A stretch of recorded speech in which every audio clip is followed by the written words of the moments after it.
Bonjour à tous, c'est Shed et aujourd'hui on va voir comment mettre une machine virtuelle en place sur VirtualBox.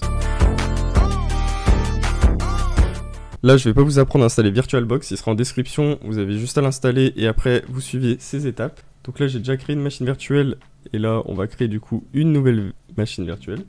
Donc vous allez cliquer sur nouvelle, et là vous allez indiquer le nom de votre machine, donc par exemple ShedFX. Là on va installer un environnement Linux, donc je précise Linux. Si vous installez un environnement Windows, Mac, etc., vous précisez votre environnement et ça va vous mettre les paramètres spécifiques à votre environnement. Et voilà. Donc, et en plus, ce qui est bien, c'est que ça trouve directement. Si là je mets Windows, ça va changer, ainsi de suite. Donc là, on prend Linux, vu que notre version, ça va être à peu près ça. On laisse la valeur par défaut que nous a trouvé VirtualBox.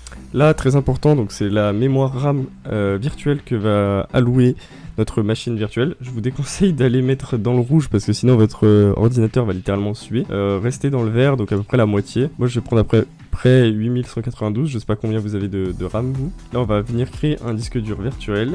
Là on coche suivant et là on met bien dynamiquement alloué parce que taille fixe ça veut dire qu'on ne pourra plus le modifier. Là je vous conseille, si vous installez un environnement Linux, c'est de mettre environ 19.5, ça suffit largement pour un environnement Linux. La machine est configurée, mais si on va dans démarrer, elle n'a pas de ISO, on n'a pas encore installé, enfin lancé plutôt un fichier ISO pour l'installation dans le disque. Là du coup il va nous le proposer, mais bref je vais vous montrer ce que ça fait si on met rien.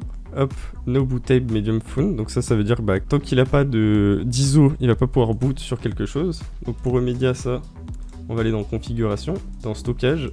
Là, vous allez aller dans le petit CD, vous allez soit il va vous recommander du coup où il a déjà trouvé des ISO. Dans mon cas, il y a Linux, soit vous allez dans Choose Disk File et vous choisissez du coup votre fichier ISO que vous avez téléchargé au préalable. Vous faites OK, démarrer et là normalement, si tout va bien, on ne devrait plus avoir no bootable found, mais l'installation du coup de Linux.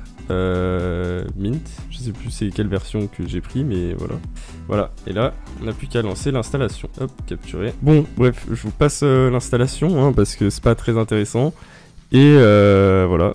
J'espère que ce tuto vous a plu. Si c'est le cas, n'hésitez pas à liker et à vous abonner. Sur ce, c'était Shed, à plus pour de prochaines vidéos.